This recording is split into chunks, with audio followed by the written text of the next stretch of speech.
படம் இல்லாத ஒருத்தன் நான் இங்கே வந்து உட்காந்துருக்கேன். எனக்கு இருக்கிற ஒரே தகுதி 20 வருஷத்துக்கு முன்னாடி கங்கா கௌரின்னு ஒரு படம் நடித்தேன். அந்த படத்தை முதல்ல எங்கள் அப்பா பார்க்குறதுக்கு காசு கொடுத்து நான் ஒரு படம் நடிச்சிருக்கேன் போய் பார்த்துட்டு வாங்கப்பா, திண்டுக்கல் கணேஷ் தியேட்டரில் ரிலீஸ் ஆகிருக்குன்ட்டு காசு கொடுத்தேன். எங்கள் அப்பா படம் முடிச்சுட்டு வந்து எங்கடா படத்தில் உன்னை காணவே காணான்னாரு. படம் முழுதும் நான் தான்ப்பா வருவேன், முதல் சீனில் நான் தான் பாட்டு பாடிட்டு வருவேன், யாரோ ஒரு கிழவன்லடா வந்தான்னாரு.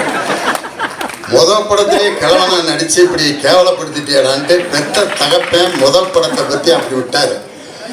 அதுக்கப்புறம் நான் படமே நடிக்காமல் இப்போ தான் வந்து நம்ம அனுச்சரனோட டைரக்ஷனில் பன்னிக்குட்டின்னு ஒரு படம் நடித்தேன். அதுக்கு அடுத்து ஆலம்படான்னு ஒரு படம் நடித்து அது இப்போ வெளியே வரப்போகுது. இந்த 3 தகுதியை தவிர வேறு எந்த தகுதியும் இந்த மேடையில் பேசுகிறதுக்கு எனக்கு இல்லை.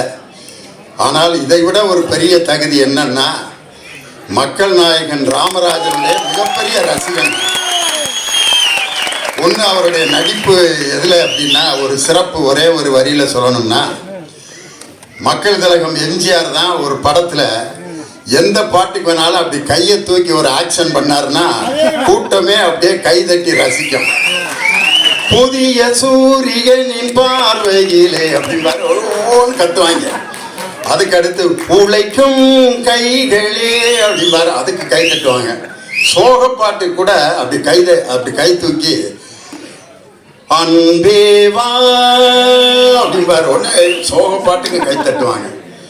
எம்ஜிஆர் ஒரு கலர் ட்ரெஸ் போட்டு அந்த கை தூக்கி மக்களிடம் வரவேற்பை பெற்றதற்கு அடுத்து அது மாதிரி ஒரு கலர் ட்ரெஸ் போட்டு கைகளை தூக்கி மக்களிடம் மிகப்பெரிய வரவேற்பை பெற்ற எம்ஜிஆருக்கு அடுத்து மக்களால் நேசிக்கப்பட்ட ஒரு கலைஞர் என்னுடைய இனிய சகோதரர் ராமராஜன். அவர்கிட்ட இருக்க ஒரு நல்ல குணம் நாங்கள்லாம் கற்றுக்கிட்டது, ஒரு படத்தில் சும்மா ஒரு 10 நிமிஷம் நடிச்சிருப்பேன், ஒரு டிஎஸ்பியா நடிச்சிருப்பேன், அதுக்கப்புறம் தரையிலே நடக்க மாட்டேன். 10 மினிட்ஸ் அந்த படத்தில் டிஎஸ்பியா நான் தான் நடிச்சிருக்கேன். அவன் கூட பிறந்த சகோதரனே அந்த படத்தை பார்க்க யோசிச்சிருப்பேன். ஆனால் அப்படி ஒரு படத்தில் 10 நிமிஷம் நடித்தவனே வானத்தில் பறக்கிற நேரத்தில் மக்களால் நேசிக்கப்பட்ட ஒரு கலைஞன் இவ்வளவு எளிமையாக ஒரு மனிதனை இதுவரைக்கும் நான் பார்த்ததில்லை. அவருடைய வெற்றிக்கு மிகப்பெரிய காரணமே அதுதான்.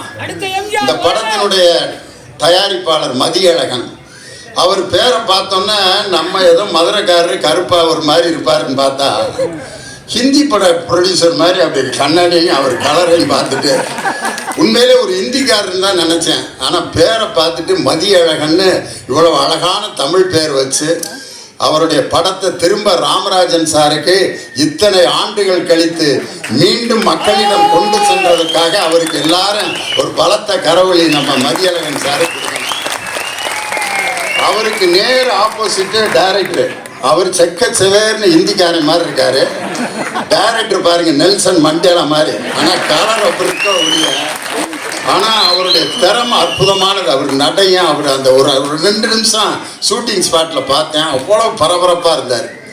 இந்த மேடைக்கு நான் வந்ததுக்கு காரணம் என்னுடைய மகன் லியோ சிவகுமார் இதில் கதாநாயகனாக நடிச்சிருக்காரு. மாமனிதனுங்கிற படத்தில் சீனு ராமசாமியோட டைரக்ஷனில் ஒரு சின்ன ரோல் நடித்தான்.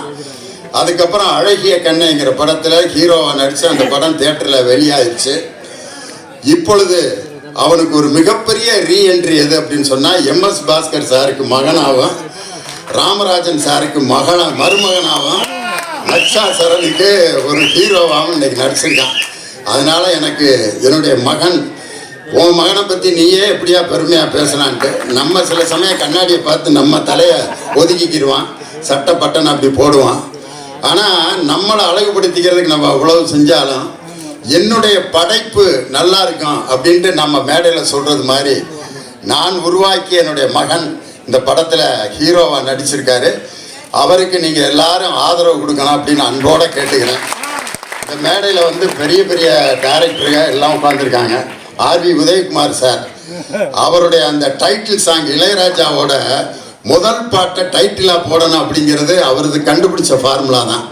கண்ணுபட போகுதையா சின்ன கவுண்டரே, சுத்தி போட வேணும் ஐயா சின்ன கவுண்டரே, சாட்சிகளை சட்டம் செய்ய வேலை இங்கேயும் அந்த படத்தில் வாழ்ந்திருப்பார். ஒரு மாபெரும் கலைஞன் புரட்சி கலைஞர் விஜயகாந்த் அவர்களை இன்னொரு பரிணாமத்துக்கு கொண்டு சென்ற ஒரு டைரக்டர் நம்ம ஆர்வி உதயகுமார் சார், பேரரசர். அதே மாதிரி பேசிட்டு போயிருக்காரு நம்ம KS ரவிக்குமார். நான் நிறைய பேர் உட்காந்துருக்காங்க, ஒவ்வொருத்தரையாக நான் சொல்லணும், ரொம்ப ஆசையாக இருக்குது. இருந்தாலும் ஒரு படத்தில் ஒவ்வொருத்தரும் பேர் போடும்போது கைத்தட்டுவாங்க. மக்கள் திலகம் எம்ஜிஆர்னு போட்டோன்னா கைத்தட்டுவாங்க, நடிகர் திலகம் சிவாஜி கணேசன் போட்டோன்னா கைத்தட்டுவாங்க. அது மாதிரி கதாநாயகனுடைய பெயர்களை போடும்போது கைதட்டிக்கிட்டு இருந்தது ஒரு சமுதாயம். ஒரு குறிப்பிட்ட ஸ்டேஜில் தான் கதை வசனம் அப்படின்னு போட்டோன்னா ஒருத்தருக்கு கைதட்டினாங்க. அதுதான் முத்தமிழ் அறிஞர் டாக்டர் கலைஞர். வசனம் மு கருணாநிதினு போட்டோன்னா வசனத்துக்கு கைதட்டு வாங்கியவர் ஒருத்தர். அதே மாதிரி இசைஞானி இளையராஜா என்று இசையமைப்பாளர்களுக்கு கைதட்டு வாங்கிய ஒரே இசையமைப்பாளர் நம்மளுடைய இசைஞானி இளையராஜா தான். அவருடைய பாட்டோடு நம்ம வாழ்ந்திருக்கோம். அது நம்ம மக்கள் நாயகன் ராமராஜன் சாருக்கு அவர் போட்ட பாட்டுகள்லாம் அதே அப்பா. சொர்க்கமே என்றாலும் அது நம்மூரை போல வருமா, அது என் நாடு என்றாலும் அது நம் நாட்டு கீழாகுமா. இந்த பாட்டு எங்க ஊர்ல ஒட்டஞ்சத்திரத்துல ஒரு கிழவிக்கு பேரு இன்னைக்கும் ராமராஜன் கிழவி. அது பேரு ராமராஜன். படத்துல வில்லனா யாராவது நடிச்சான்னா அந்த கிழவி குறவலை நடிச்சு கொன்னே விடும். அந்த படத்துல வில்லனா ஒரு படத்துல பொன்னம்பலம் நடிச்சிருப்பாரு. அந்த பொன்னம்பலம் ஏதோ ஒரு கல்யாணத்துக்கு வந்திருக்காரு. அந்த கிழவி இவனை நான் தீர்த்து கட்டாம விடமாட்டேன் அப்படின்னு. ஏன்னா ராமராஜனை என்ன அடி அடிச்சான் தெரியுமா அப்படின்னு. நல்ல வேலை அந்த கிழவியை விட்டுருந்தாங்கன்னா அடிச்சே கொண்டிருக்கும் பொன்னம்பலத்தை. பாவம் தங்கமான மனுஷன். இது பொன்னம்பலத்து மேல இருக்க வெறி இல்லை, ராமராஜன் மேல வைத்திருந்த உண்மையான பற்று பாசம். அந்த கிழவிக்கு பேரு இன்னும் இருக்கு. அந்த கிழவி 92 வயசு, ராமராஜன் கிழவினே பேரு.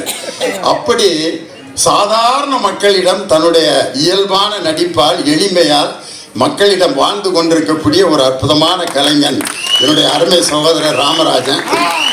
அதில் பேங்க் லோனை பற்றி இந்த படத்தில் ஒரு காட்சி. ஏன்னா பேங்க் லோனு இப்போ நம்ம டைரக்டர் கதையாவது சொல்லிடாதீங்கன்றாரு. அந்த அளவுக்கா ஒரு இது இல்லாமல் 33 வருஷம் வாத்தியாராக இருந்திருப்பேன் நான். கொஸ்டினே நாங்கள் அவுட் பண்ண மாட்டேன். இப்போ போய் நாங்கள் கதையை சொல்லுவோமா? டைரக்டர் பாரு பயந்துட்டாரு, ஏதோ கதையை பூரா சொல்லி முடிச்சிட்டாருன்னா என்னடா பண்ணுறது. பேங்க் லோனுங்கிறது ஒரு பெரிய பிரச்சனை. இந்த வீட்டில் பெரும்பாலும் பகலில் பூரா பாருங்க, ஆம்பளை சவுண்டு கொடுப்பேன், பொம்பளை அமைதியாக இருப்பாங்க. போடி அப்படிமா, சரிங்க ஆமாங்க வெட்டிடு வெட்டி வெட்டு வெட்டு அப்படிப்பாங்க. பகல் முழுதும் அடங்கியிருப்பாங்க. எப்போ தெரியுமா பொம்பளைகளுடைய டேன் வரும்? இந்த நைட்டு சாப்பிட்றதுக்கு உட்காருவாங்க பார்த்தீங்களா, அப்போ தான் சோத்தை போட்டு அந்த அம்மா போயிடுச்சுன்னா பேசாமல் சாப்பிட்டு எந்திரிச்சிருவான். சாப்பாட்டை போட்டு முன்னால் உட்காந்துச்சுன்னா தொலைஞ்சாங்க, அன்னைக்கு ஏதோ மேட்ரு நடக்க போகுது. உடனே அந்த அவரு சொல்லுவான், எந்திரிச்சு போடி நான் சாப்பிட்டுக்கிறேன். இல்லை இல்லை குழம்பு காட்டிங்கன்னா ஊற்றணும்ல, ரசம் கேட்டிங்கன்னா ஊற்றணும், உப்பு அது நான் எடுத்துக்கிறேன்டி. அங்கே உட்கார்றத பார்த்தோன்னா ஏதோ பிரச்சனை நடக்க போகுதுன்னு சோத்தை போட்டு குழம்பு ஊற்றி ஒரு வாயை எடுத்து வைக்கிறான். வாய்க்கு கைக்கு இடையில விடுறா டைலாக. உன்னைய கட்டி நான் எண்ணத்தை கண்டேன் அப்படின்னு. ஓ ஏண்டி சாப்பிட்டுக்கிறேன்டி, நீயும் பக்கத்து வீட்டுக்காரன்னு ஒரே இடத்துல வேலை பார்க்குறீங்க. அவன் பாரு ஒரு புது வண்டியை வாங்கி அவன் பொண்டாட்டியை உட்கார வச்சுக்கிட்டு மல்லிகை போச்சுட்டு துப்பு துப்பு துப்பு நம்ம வீட்டு பக்கமே ரவுண்ட் அடிக்கிறான். எனக்கு வகரெல்லாம் எரியுது. நீ என்னைக்கு அப்படி ஒரு பைக் வாங்குவ? நீலாம் ஒரு ஆம்பளை, உனக்கு ஒரு மீசை. ஒன்று மீசையில் கை வச்சேன்னா ஆம்பளை எப்பயுமே டென்ஷன் ஆயிடுவேன்.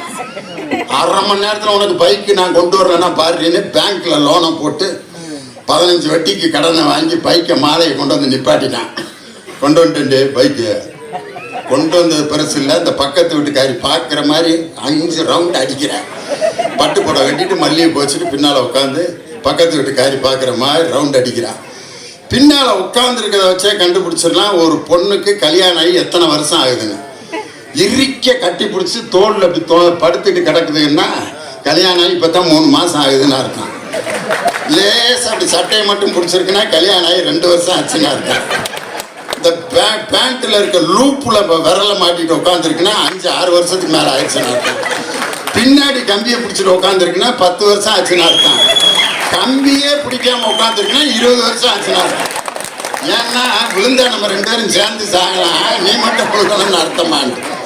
அது மாதிரி பின்னால் உட்காந்து இடுப்பை பிடிச்சி ஓட்டு மாமான்ட்டு ஓட்டிக்கிட்டே போகிறான். 1ஆம் தேதியிலேருந்து 15ஆம் தேதி வரைக்கும் 80ல் போகிற வண்டி 20ஆம் தேதிக்கு பிறகு 40க்கு மேலே போகல. ஓட்டு மாமா ஓட்டுறண்டி. ஆனால் அவனுக்கு ஆக்சிலேட்டரில் என்ன கேட்குதுன்னா 15 வட்டி லட்சம் மாத்திரம். 1ஆம் தேதி கட்டாட்டி பிடிக்கிட்டு போயிடுவாங்க 10,500 இஎம்ஐ கட்டணும். ஒரு லோனுனால ஒரு பைக்கில் லோன் வாங்கினவன் என்ன பாடுபடுவான்.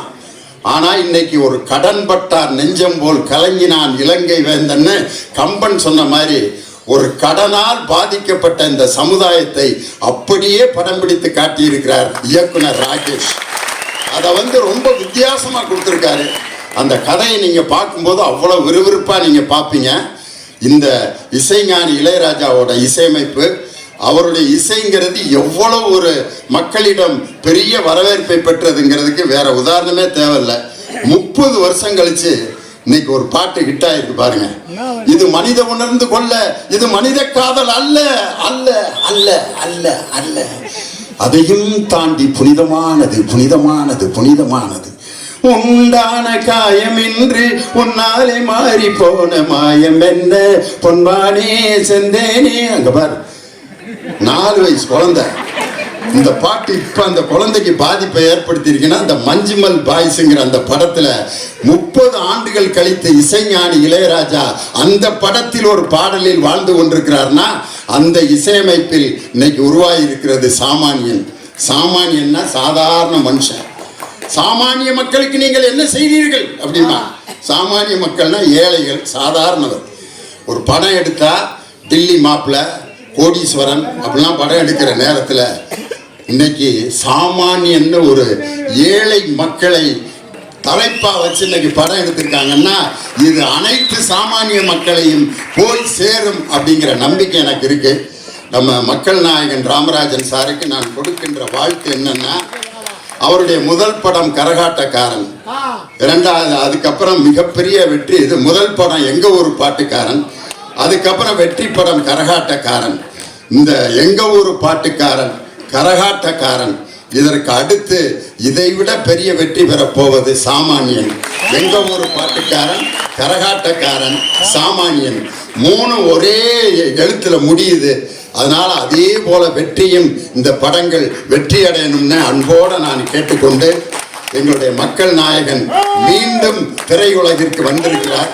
அவரை பலத்த கரவொலி எழுப்பி வரவேற்று இன்னைக்கு இந்த கமலா தியேட்டர் எப்படி அரங்கு நிறைந்து எல்லோருடைய வரவேற்பையும் பெற்றிருக்கிறதோ அதே போல சாமானியன் படத்தினுடைய ஒவ்வொரு காட்சியிலும் இது போல அரங்கு நிறைந்த காட்சிகளாக அது மிகப்பெரிய வெற்றி அடைந்து மக்கள் நாயகனை மீண்டும் மீண்டும் பல வெற்றி படங்களை தருவதற்கு மதியழகன், ராகேஷ் போன்ற அவர்கள் அந்த டீமை நான் உண்மையிலே மனதார வாழ்த்துகிறேன். மேடையில் உட்கார்ந்திருக்கவங்க எல்லாருடைய பெயரையும் நான் சொல்லவில்லை என்பதை மனதில் பொருட்படுத்தாமல், ஏன்னா 9 மணிக்கு இந்த தியேட்டரை கொடுக்கணுமா, நம்ம மக்கள் நாயகன் ராமராஜனுடைய அந்த படம் எப்படி இருக்கும்னா மதுரை கோனார் மெஸ் மாதிரி. அந்த கோனார் மெஸ் அவருக்கு ரொம்ப பிடிக்கும். முதல்ல நான் அங்கே தான் அவரை சந்தித்தேன். நல்லா சாப்பிட்டுக்கிட்டு இருந்தார் மக்களோட உட்காந்து. பக்கத்தில் போய் நான் உட்காந்தேன். நான் தான் லியோனி அப்படின்னா யாரு அப்படின்னாரு. அப்புறம் பட்டிமன்றத்தில் நான் என் குரலை கேட்டோன்னா, பட்டிமன்றம் லியோனி சார் அப்படின்ட்டு அந்த மட்டன் கறி தோசை சாப்பிட்டுட்டு இருந்தாரு. அதை விட்டுட்டு இப்படி எந்திரிச்சு எனக்கு வணக்கம் சொன்னார் பாருங்க. இவ்வளோ பெரிய நடிகர் ஒரு சாதாரண வாத்தியாருக்கு எந்திரிச்சு வணக்கம் சொல்றாரு. இவர் மிகப்பெரிய ஒரு மனிதராக இருப்பார் என்று அன்னைக்கு என் மனதில் இடம்பெற்ற அந்த மனிதர் இன்று வரை அதே உயரத்தில் தான். இன்றும் என்னுடைய இதயத்தில் மட்டுமல்ல, கோடான கோடி தமிழ் நெஞ்சங்களில் அவருடைய மக்கள் நாயகன் என்ற பெயரில் அவர் மென்மேலும் பல வெற்றி படங்களை கொடுத்து மக்களிடம் இதே வரவேற்போடு அவர் இருக்க வேண்டும். அவருக்கு நீடிய ஆயுளையும் நல்ல உடல் நலத்தையும் இயற்கையும் இறைவனும் கொடுக்க வேண்டும் என்று உங்கள் அனைவரின் சார்பாக அவரை அன்போடு வாழ்த்தி விடைபெறுகிறேன். வணக்கம்.